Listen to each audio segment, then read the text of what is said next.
Já, komið sæl og blessuð. Við ætlum sem oftar að huga að skólamálum, menntamálum þjóðarinnar.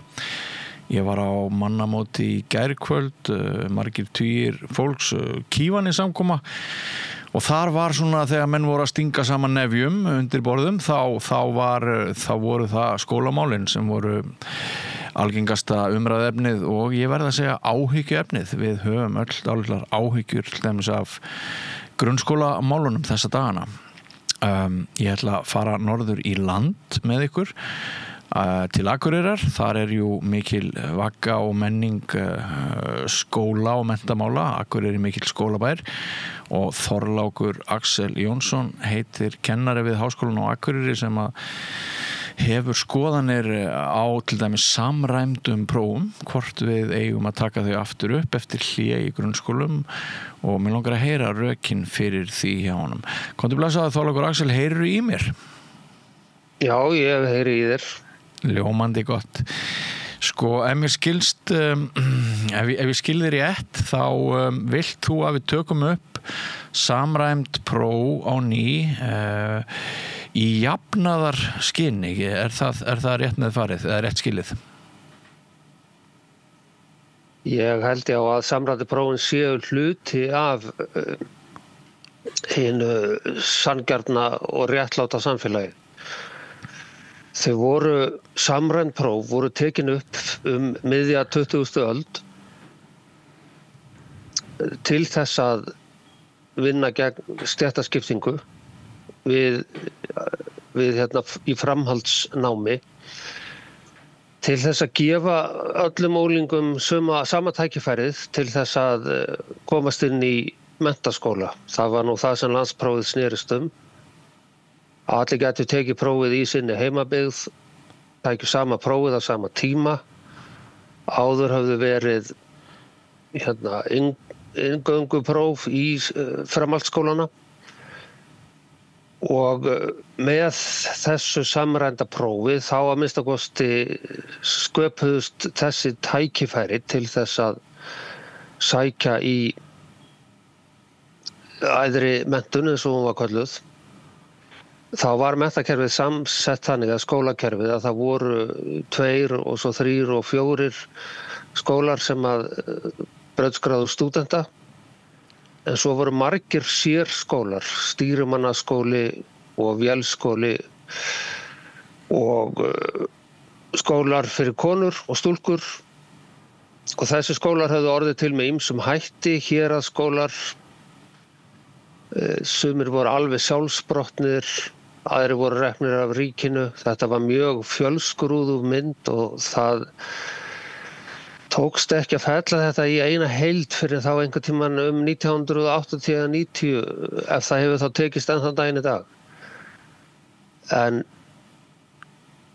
síðan verður vöxtur í öllu kerfinu, nemendur fjölgar og skólum og það verður þjóðfélagsbreyting sem er svo að ný störf krefjast meiri menntunar. En það gerð meiri menntunarkrafa en áður. Það reyndar alls ekki þannig að fyrir miðja 20. öld hafi ekki verið störf sem kröfðust menntunar. Það var mjög stór hluti Íslendinga var menntaður í iðngreinum. Já. Og sem sagt hluti af allir þessar mentasókn voru þessi samræmdu próf sem sendu skilaboð út alland að hvernig gengur í skóla, hvort þú átt möguleika á að halda áfram. Og það hefur svo sem alltaf verið umdeilt hvort að þetta séu bara örfáir sem klifra upp stigann eða hvort þetta hafi verið hluti af þessari breytingu, til dæmis að 5% stúdenta voru konur kannski nálægt 1960. Nú það orðið meiri hlutin og það eru örugglega 70% stúlkna útskrifað sem stúdentar og eitthvað rúmur helmingur stráka. Þannig að samræmdu prófin, það að hafa einfalda lausn á flóknu vandamáli var hluti af þessari sókn Íslendinga til mennta. Við héldum alltaf við værum mjög vel menntuð. Það umræða þegar skólaskyldan var tekin upp að þá voru Íslendingar sannfærðir að þeir væru með best menntuðu þjóðum. Og þó var það fyrir meir en 100 árum og þó var mjög lítill hluti þjóðarinnar skólagengin. Þessi litli hluti hafði fengið mjög góða og mikla menntun, bæði hér og erlendis, aðallega í Kaupmannahöfn en líka í öðrum löndum. Þannig að mjög lítill hluti var mjög vel menntaður. Þetta var svipað á Bretlandi.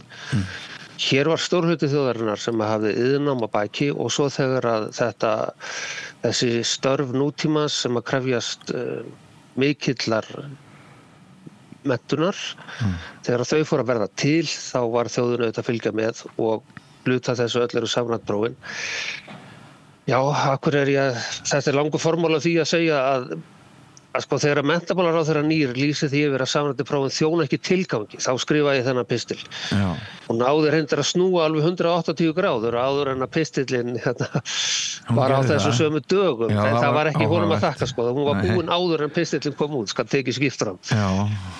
En hún segir núna sem sagt að þetta fyrirkomulag sem er hugsað í þessu nýja prófafyrirkomulagi sem á að gefa stöðu og endurgjöf hvernig nemendur standa, að hún vill nota það til þess að fá svona heildarmynd af systeminu.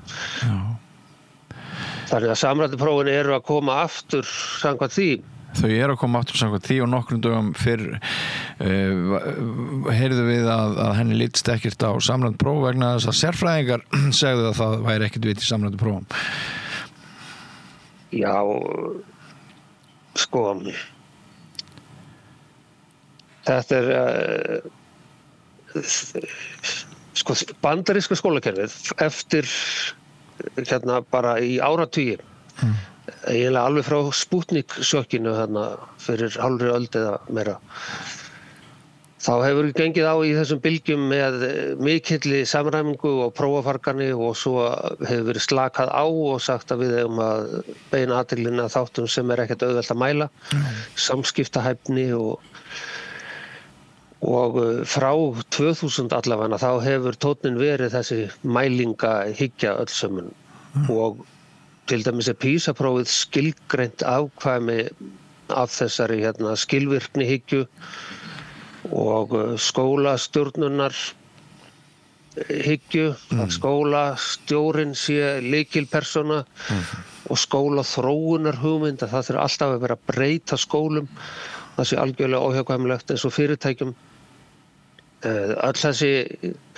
Allt þetta töldu Bandaríkjamenn aðeins hægt að gera með því að mæla allt nákvæmlega, þannig að mæli aðferðirnar á PISA-prófinu eru komnar frá Bandaríkjunum og hafa þann tilgang að meta skólakerfi hjá þeim heilla svæða á starfi í Ísland innan fylkja og svo fylkin öll og svo all landið. Þannig að sko mælihyggjan hún komin alveg ótrúlega langt og allt of langt ef við förum út í þá sálma. En án nokkur að mælinga alltaf og án nokkur að samræmdrar prófa eða samræmdsmats þá væru við versamt á vegi stödd að þínum mati. Þá held ég við höfum bara stéttaskiptinguna til að miða við. Þá höfum bara hinn félagslega bakgrunn til að segja hver ætti að fara í hvaða átt. Það við innritun í framhaldsskóla í Íslandi mjög mikil félagsleg aðgreining. Ég leyfi mig líka fullir að það eftir að hafa kynnst grunnskólakerfinu hér á höfuðborgarsvæðinu í gegnum 2 yngstu börnin mín að staða grunnskólana hún nokkuð ólík og það kannski svolítið seint í rassinn gripið þegar barnið orðið fullorðið að fá samanburð við aðra skóla, ekki satt? Jú,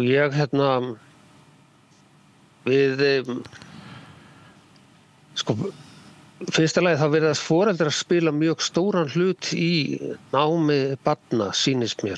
Til dæmis í lestrarnámi, ef að það gengur eitthvað illa þá sé ég ekki annað en að foreldrarnir séu þeir lykil aðilar sem að geta fengið það til að fara að ganga vel.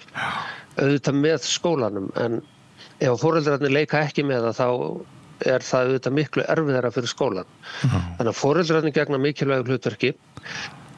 Sko, skólastarf á Íslandi gengur vel ef við horfum á líðan nemenda samkvæmt PISA 2022, þá það alltaf uppleið. Sko, líðan og reyndar líðan nemenda mjög góð í íslenskum skólum og það hafa mjög gott samband við kennara sína.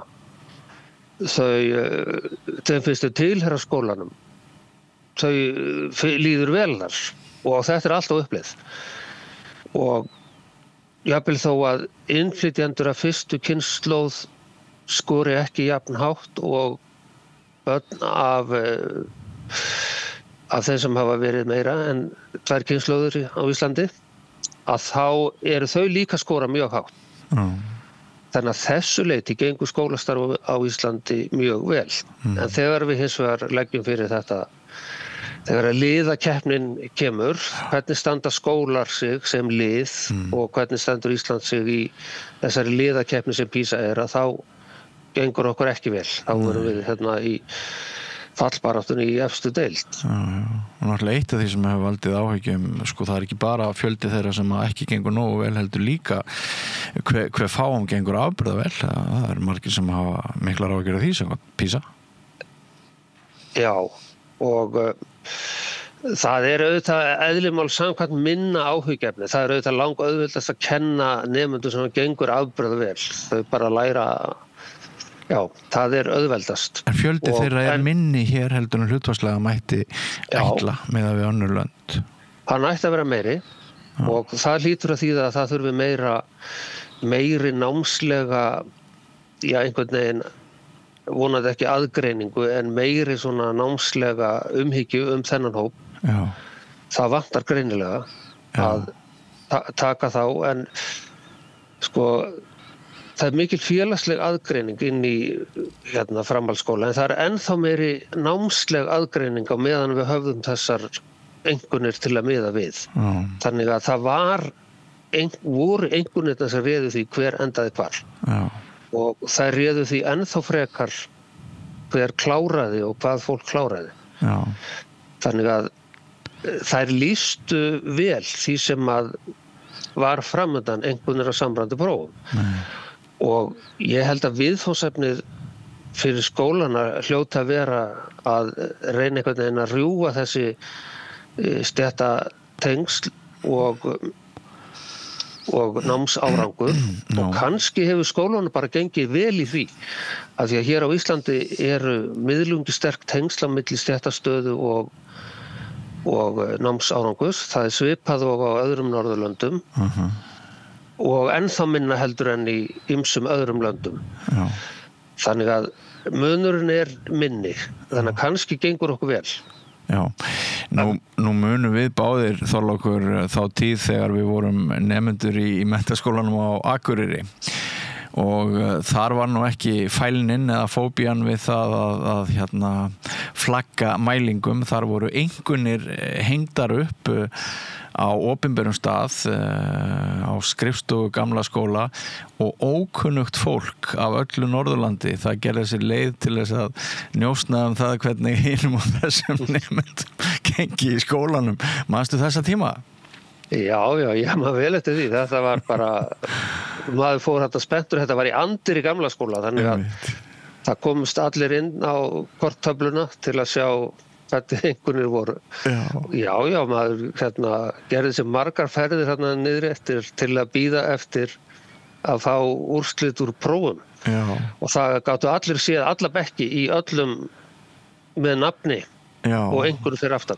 Það var ekki persónuverndi þá? Nei, ef maður fekk lága einhverju, þá var það engin heimsendir. Það voru margar lágar einhverjur út allt og þetta sagði manni bara það að maður hefði ekki nefnt að læra sem er venjulega sannleikurinn eða maður ættir eftir og mögulega maður gæti ekki lært þetta. En þetta hann sagði nú Jón Árni einhvern tíma þegar við vorum sem lélegu spekkurinn í þýsku, hann sagði að við værum leiðileg að því að við gætum ekki lært og við vildum ekki læra. Við vildum ekki læra og við gætum ekki lært. Þess vegna værum við leiðileg. En sko, það ansi mikið stökk til samtímans og svona frá þessu kannski einhver millivegur eða hvað? Já, það auðvitað millivegur en það mikill misskilningur að eiga hlífa börnum og úlingum við erfiðum verkefnum. Það á ekkert að vera því. Nei. Og sérstaklega ekki námi, það að gera að hafa þetta bara nógu erfitt. Já. En auðvitað á kennari samt sko að stilla sig inn á það hvar nemendahópurinn það þannig. Já. Hann á ekki að vera einhvers staðar langt utan og ofan við nemendahópinn. Hann á að nálgast nemendahópinn, það sem hann En taka hann með sér miklu lengra. En verður ekki líka að ræða þessu samhengi hvað agavald hefur breyst eða minnkað eða jafnvel orðið engu inn í kennslustofunni af því ég var nú að vitna til Kívanisskvölds, ég var að lesa upp úr bók sem ég gaf út á síðasta ári, þess vegna var ég á þessu Kívanisskvöldi í gærkvöld og við hliðina á mér sat einmitt framhaldsskólakennari og ég spurði hann hvort hann mætti ennþá vísa nemenda út úr tíma. Jú, hann mátti það en nemandinn þurfti ekki að fara og ég sagði hvaða leiðir hefurðu svona til agavalds í dag og í rauninni þá var það bara tvö tæki, það að skrá mætingu og gefa einkunnir. Var svarið? Já, þetta og það nú hana í PISA einhver minniháttar vísbending að þar sem að skólastjórar eru uppteknir af agamálum að þar árangurinn aðeins minni en hjá hinum í þeim skólum. Minni? Já. Að það sem sagt það virðist fara saman sko, ef að skólastjórinn þarf að eyða tíma sínum ef hann segist þurfa að eyða tíma sínum í agamál að þá árangurinn heldur minni. En sko það ekki hægt að sko það hegðun verður að hafa afleiðingar. Ef að hegðunin slæm þá verður það að vera hægt að hafa afleiðingar. Sko það verið að tala ofbeldi nemenda gegn kennurum. Það var fyrir 10-15 árum að nemendur drápu kennara sinn í Svíþjóð. Það olli eðlilega miklu uppnámi og harmi í því landi. Þessi umræða barst yfir til Danmerkur ofbeldi nemenda gegn kennurum og það var hægt að finna ýmis dæmi slíkt. Þannig að Danir settu Vinnumálastofnun þar í landi það fyrir að rannsaka þetta mál. Og þeir fengu með sér einhverja stofnun held ég innan Suðdansk universitet til þess að rannsaka þetta og þeir tóku viðtöl og gerðu kannanir og niðurstaðan var sú að ofbeldi gegn kennurum afar sjaldgæft samskipti nemenda og kennara eru góð og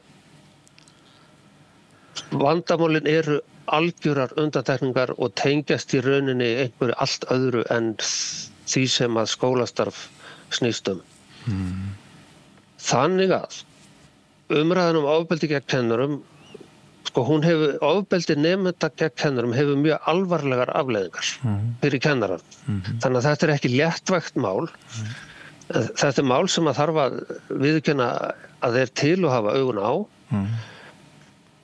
En hér á Íslandi hafa ekki farið fram ekki verið gerð neins svona rannsókn. Við höfum enga tíðnitölur, við höfum dæmi og þau eru örugglega raunveruleg og þau eru alvarleg. En við vitum, og í viðtalsrannsókn sem ég veit var gerð hérna við skólann, að þá kom nú bara í ljós að samskipti kennara og nemenda eru góð. Alveg eins og PISA-rannsóknin segir. En margt spjallið hefur maður átt við kennara í rauninni bæði grunnskólastigi og framhaldsskólastigi sem að tala sérstaklega kennara með langan starfsaldur sem eiginlega kvarta undan því að boðvald foreldrana hafi færst að svo miklu leyti út í kennslustofuna að menn verði æragari við að halda uppi vinnuaga í kennslustofunni og fyrir vikið verði truflun meiri en ella og einbytting raskist og svo ég segi nú bara aftur persónulegar sögur úr mínu eigin lífi þá kannast ég nú alveg við þessar sögur hjá mínum 2 yngstu börnum sko, í grunnskólakerfinu. Þannig að þetta ekki líka eitthvað sem gæti haft áhrif? Jú, örugglega og þarna mætti við örugglega sem að taka skólana betur inn í þetta, nei, foreldrana meina ég. Já. Og það ekki gerða mikla kröfur að íslenska foreldra þáttöku í skólastarfi. Eiginlega engar. Og ég var einhvern tímann á fundi þar sem var verið að tala bekkjarráð foreldrana og í þeim skóla þá var sagt sem svo að það væri svo erfitt að fá foreldra til að sitja í bekkjarráði. Og þetta auðvitað dæmi skólamenningu sem ef við teka foreldrar að slást það að fá að vera í bekkjarráðinu og þarna þarf skólinn og sveitarstjórnarmennirnir að taka sér saman og skylda foreldrana til að taka þátt, að vera virkir. Ekki bara í að kenna börnunum að lesa, heldur líka að ef það óróleiki og vandræði, þá bara einfaldlega fundur og það rætt það að það eigi ekki að vera óróleiki og vandræði í tímum. Og ef nemandinn hættir ekki, þá væri kannski hugmynd að skólinn hefði rétt til þess að kalla foreldran inn í skólan. Þannig að foreldran séu bara í skólanum þá með barninu, ef það getur ekki haga sér. Já, einmitt. Og ég ekki viss að kennarar vilji þetta endilega, að fá foreldra, en samt, við þurfum ekki að fara langt til Hollands eða Kanada eða þessna Danmerkur, þar sem að í einkareknum skólum sem eru fjölmargir þar á grunnskólastigi, að þar skipta foreldrarna því á milli sér að skúra skólan. Og ekkert múður með það. Í Hollandi þarf bara eiga foreldrarna að mæta í skólan með barninu þennan dag klukkan þetta og það ekkert í Bretlandi eru foreldrar sem eru að stelast með börnin í sumarfrí til útlanda. Þeir eru handteknir. Hér á Íslandi þá gera sveitarfélögin enga kröfu á foreldra að þeir taki þátt í skólastarfinu. Og ég held að kennarar og sveitarfélög og foreldrar þurfa að ræða þetta sín í milli. Hvernig væri nú að fá foreldrana bara inn í þetta mál líka? Eins með þessi vellíðan sem ég var að lýsa fyrir þér áðan, sem almenn, en það eru samt 10 og jafnvel 15% sem að líður alls ekkert vel í skóla. Þannig að það líka sameiginlegt úrlausnarefni. Og hið frjálsa samfélag hefur mjög mikla möguleika. Það eru á kreiki kenningar að skólakerfið sé bara í því að endurnýja stéttaskiptinguna og endurnýja yfirráð og tengsl valdahópa. En það getur það ekkert. Ef hið frjálsa samfélag og hugsandi fólk ákveður að það eigi ekki að vera þannig. Ef við ákveðum að það eigi allir að fá tækifæri í skólum, það eigi ekki að vera vandamál, heldur bara að gjöra svo vel að gefa fólk sér tíma til þess að koma í skólan. Það verður bara ekki vinna þennan dag. Sorry Stína og kveðja til samtaka atvinnurekenda. En svona í lokin Þorlákur Axel, þinn bakgrunnur aftur hver? Þú ert sagnfræði, menntaður? Já, ég byrjaði í sagnfræði, svo fór ég í félagsfræði og slíkar greinar. Hefur verið að kenna sjálfur? Mikið? Hvað segirðu? Hefur verið að kenna sjálfur mikið? Ég hef kennt alveg baki brotni í meira en 30 ár líklega. Já, þannig að þú hefur mikla reynslu á þessu sviði. Hvað ef þú svarar því í lokin fyrir mig, hvað heldur þú að skýri þennan mismun og ég rauninni svolítið þessa ráðgátu, þetta eitt þrætueplið í umræðinni, að við búum ekki við ódýrt menntakerfi, skólakerfið dýrt en skilvirknin, sem maður notið það vondorð, hún kannski ekki í samræmi við féð sem lagt inn. Þetta eitt helsta bitbeinið í kjaradeilu kennara, heyrir maður oft. Hvað heldur um þetta? Ég alltaf held aðalega að þetta sé stóra viðfangsefnið okkar, en ég held til dæmis ef þú ert að miða við PISA-rannsóknina, þá stöndum við nú sæmilega í stærðfræði. En í náttúruvísindum alls ekki vel og lesskilningurinn takmarkaður hjá alltaf mörgum. Kannski þetta af því að við erum ekki vön þessum vinnubrögðum að þetta gengur út af það að fólk þátttakendur fá upplýsingar og eiga svo að vinna úr þeim, finna svör eða að álykta eða að tengja eitthvað og þau sitja við þetta í 2 klukkutíma. Ég vona auðvitað ég veit að Svíar, þeir fóru einfaldlega skiplega í það, spurðu sig hvað að hérna hjá okkur, við erum léleg, komum illa út á PISA og það var einfaldlega gerð prógram sem að miðuðu að því að þjálfa skólastjóra, kennara og foreldra í því að hugsa og vinna eins og þarna gert ráð fyrir að fólk geri, sem að taka við upplýsingum og vinna úr þeim. Og þeir gerðu einfaldlega átak í þessu og komu betur út næst og að sækja sig. Þannig að kannski þurfum við að reyna einhvern veginn að koma vísindunum svona betur að í því verkefni að mennta börn og unglinga. En þetta neikvæða samband sem sumir nefna á milli fjárframlaga, á milli kostnaðar við kennsluna og árangurs. Já, og það náttúrulega ekki svo einfalt að það sé bara hægt að hækka framlögin. Sko, við erum búin að byggja nánast alveg yfir skólakerfið núna síðan að sveitarfélögin tóku við. Þannig að það einn kostnaðurinn. Það eru margir fámennir skólar með þá háan fastan kostnað sem önnur ástæðan. Hvort að peningar geti keypt okkur góða námsárangur, það ekki víst. Það þarf að ég held frekar að sé að hugsa inntaki námsins. Hvað verið að kenna? Hversu langt þorum við að fara upp með nemendahópinn, sko. Af hverju kennum við ekki línulega aðkvæðsgreiningu í 10. bekk? Þetta ekkert erfiðara en hitt sem þið að læra. Og svo framvegis við kannski setjum okkur bara ekki ná að háleit markmið. Nei, kannski það málið. En rétt í svona sem allra síðasta spurning, viðmælendur mínir sumir hverjir hafa upp á síðkastið haldið því fram að einn vandinn við þessa umræðu sé að hún sé í gíslingu nokkura svona sjálfskipaðra forkólfa og maður eins og ég hef ekkert vita á þessu, ég sé að spyrja kolvetlusa spurninga og ég ekkert með að vera að tjá mig eða reyna fræða landslíð eitthvað.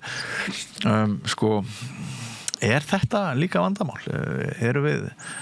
Eru bara sumir sem tjá sig menntamálin í dag? Nei, þetta ekkert vandamál, sko. Við höfum öll reynslu og þekkingu, við höfum reynslu af skólum og þekkingu af skólum, þannig að það það má náttúrulega ekki alhæfa út frá einstaka dæmum en endilega við skulum öll ræða þetta. Sko, það framsækna uppeldisfræði sem ég hef nú sem kennari, sko, miklu skemmtilegra að kenna þannig heldur en að vera búin að setja sér eitthvað mjög stíft markmið og verði að fara allir að sömu leiðina að því markmiði.